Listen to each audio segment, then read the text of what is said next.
ওটা তার মাঝখানে এই যে রাস্তা সিঁড়ি সিঁড়ি একদম পুরোপুরি যে এটা রণপুরের পাহাড়। এই হলো NH-14 দেখতে পাচ্ছ যে। चलो भाई देखो अब मैं क्या करता हूँ। Hi guys, welcome to my new blog. তো আজকে আমরা আসছি একটা পাহাড়ে। টাইটেল থাম্বনেল থেকে বুঝে গেছো কোন পাহাড়, সেটা তোমাদেরকে বোর্ডটা দেখাই দেয় যে বোর্ডটা ভিডিও পজ করে পড়ে নেবে একটু। তো পাহাড় বলতে গেলে এইখানে আমরা ফার্স্ট টাইম আইছি। আগে এসেছিলাম এখানে ব্লগ করি না, আজকে ফার্স্ট টাইম এই যে পাহাড়ের লোকেশন তোমাদের বলতে আমাদের টাঙ্গি NH-14 খুবই পাশে যে পাহাড়টা, এখান থেকে সিঁড়ি আছে, কটা সিঁড়ি সেটা এখানে তার পাশে নিচে আছে এখানে ঠাকুর। এই যে একটা ঠাকুর আছে এখানে। আর পাহাড়টা বেসিক্যালি মানে NH থেকে অনেক দূরে, এই যে জঙ্গলের ভিতরে একদম। এই আমরা এই গাড়িটা নিয়ে আছি জঙ্গলে অনেকই ভিতরে গাড়ি, মানে পাহাড়ের রাস্তাটা। আর এখান থেকে সিঁড়ি বেয়ে উঠতে হবে। তো চলো এখন উপরে যাওয়া যাক। উপরে একটা মন্দির আছে, সেই মন্দিরটাও তোমাদের দেখো। তো দেখতে তো এই যে দুই পাশে জঙ্গল, তার মাঝখানে এই যে রাস্তা সিঁড়ি সিঁড়ি একদম পুরোপুরি যেতে হবে। এখনও মিনিমাম 50-এর ওপরে প্লাস সিঁড়ি আছে। আর দেখো এই যে চতুর্পাশে জঙ্গল। তো চলো আগে উপরে উঠি। এই যে এখান থেকে মানে এই সিঁড়িগুলো কমপ্লিট শেষ। দেখছো কত দূর থেকে আইছি। আর এখান থেকে স্টার্ট নর্মাল পাথরের সিঁড়ি, মানে এনতে এটুকুন উঠে আইছে তা কষ্ট হয়ে গেছে, কেন যেহেতু বড় বড় সিঁড়ি আর সিধা সিঁড়ি তার জন্য। আর বলে যে তোমরা জানো এটা টুরিস্ট স্পট না, এখানে মানে অনেক লোক চেনে না এই জায়গাটা, আর কি কারো চেনে না, খুব কম লোক চেনে। এই টাঙ্গির লোকাল লোকই চেনে। আর আমাদের এই জায়গাটা তলমায় দেখা দিচ্ছিল। এই যে দেখতে পাচ্ছ পুরো জঙ্গল। আর উপরে উঠে তাই মানে এই যে সিঁড়িটা এখান থেকে কমপ্লিট করলাম। আর এই উপরের ভিউটা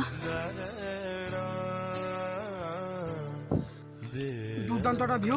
এখানে বেসিক্যালি ফিস্টি করার জন্য বেস্ট জায়গাটা এটা। এই যে দেখতেছ, কিন্তু বিশেষ করে এখানে নিরামিষ চলবে, নিরামিষে ফিস্টি করতে পারবো। আর পাহাড়ে উঠে যে মন্দিরটা তোমাদের বলছিলাম, যে মন্দির আছে পাহাড়ের উপরে, সেই মন্দির এই যে শ্রীকৃষ্ণ ঠাকুরের মন্দির। আর এখানে গাছে গাছে এখানে আছে জগন্নাথ ঠাকুর। দেখেছো যে গাছে গাছে আছে জগন্নাথ ঠাকুর। আর এখানে শ্রীকৃষ্ণ যে কি পাহাড়টা উঁচু করে রয়েছে দেখতে চাই যে। আর এখান থেকে টাঙ্গের কিছু ভিউ তোমাদের দেখাবো। NH-14 ভিতরে তোমাদের দেখাবোই, আগে টাঙ্গের কিছু ভিউটা দেখে নাও।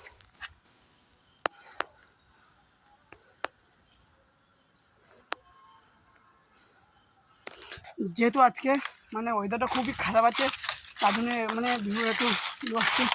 আর এই যে কিছু জঙ্গলের ভিউ। এই লোকেশনের জায়গা 99% লোক জানে না লোকেশনটা।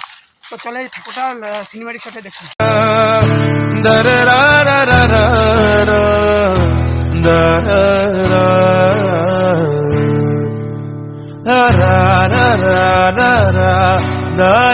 তো চলো এবার তোমাদের NH-14 ভিউটা দেখাই। আর সিনেমাটিক শট কেমন লাগছে কমেন্ট করে বলবে। চলো, আর আমরা এখন এসে পৌঁছেছি NH-14 মানে পাহাড় থেকে যে NH-14 ভিউটা সেই জায়গায়। তার আগে দেখা যায় যে এরকম পাথর কাটা কাটা আছে এখানে বসার জন্য, দেখতে চাই যে। আর এখান থেকে NH-14 ভিউটা এই দেখতে চাই হলো NH-14 যে সামনে তোমরা দেখতে পাচ্ছ। আর যে সামনে যে রণপুর, এই যে এটা রণপুরের পাহাড়, ওটার একদিন ব্লগ বানাবো। আজ যেতাম কিন্তু আজ ওয়েদার খারাপ আছে। তো চলো জুম করে তোমাদের NH-14 দেখো। এই হলো NH-14 দেখতে পাচ্ছ যে। আর তারই সামনে রয়েছে যে পাহাড়, আর একটা পাহাড়, এটা হলো রণপুরের পাহাড়। যেহেতু ওয়েদার খারাপ তার জন্য এখান থেকে মেঘের জন্য কিছু দেখা যাচ্ছে না। এই রণপুরের পাহাড়ে উঠলেই তোমরা মেঘ খুবই আসানিতে মেঘটা ছুঁতে পারবে এই পাহাড়ে। আর এই রণপুর NH-14 ভিউটা কীরকম লাগছে কমেন্ট করে অবশ্যই জানাবে। যেহেতু NH-14 দেখতে খুবই সুন্দর লাগছে, যেহেতু ওয়েদারটা খারাপ তার জন্য মানে আরও একটু মানে দেখতে আরও ভালো লাগছে।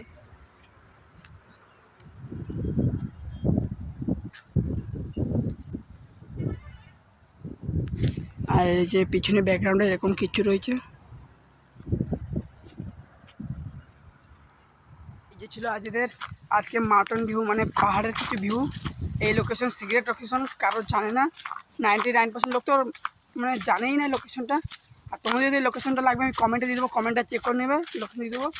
এবার বাড়ি যাওয়ার পালা, বাড়ি যাবো। তোমাদের সিঁড়িটা উপর থেকে একবার দেখাই দেবো, সিঁড়িটা কীরকম।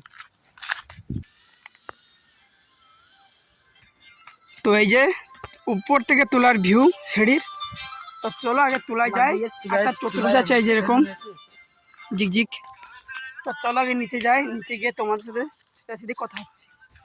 তো ফাইনালি আজকের এই যে মাউন্টেন ভিউটা মানে পাহাড়ের কিছু ভিউ তোমাদের সামনে তুলে দিলাম।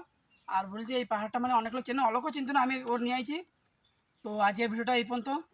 ভালো লাগে লাইক শেয়ার কমেন্ট করে দেবে। আর পাহাড়ের ভিউটা কীরকম লেগেছে, NH14-এর ভিউ ওপর থেকে কীরকম লেগেছে কমেন্ট করে একবার জানাবে। তো চলো দেখা হচ্ছে নেক্সট একটা খুব ধমাকাদার ভিডিওতে।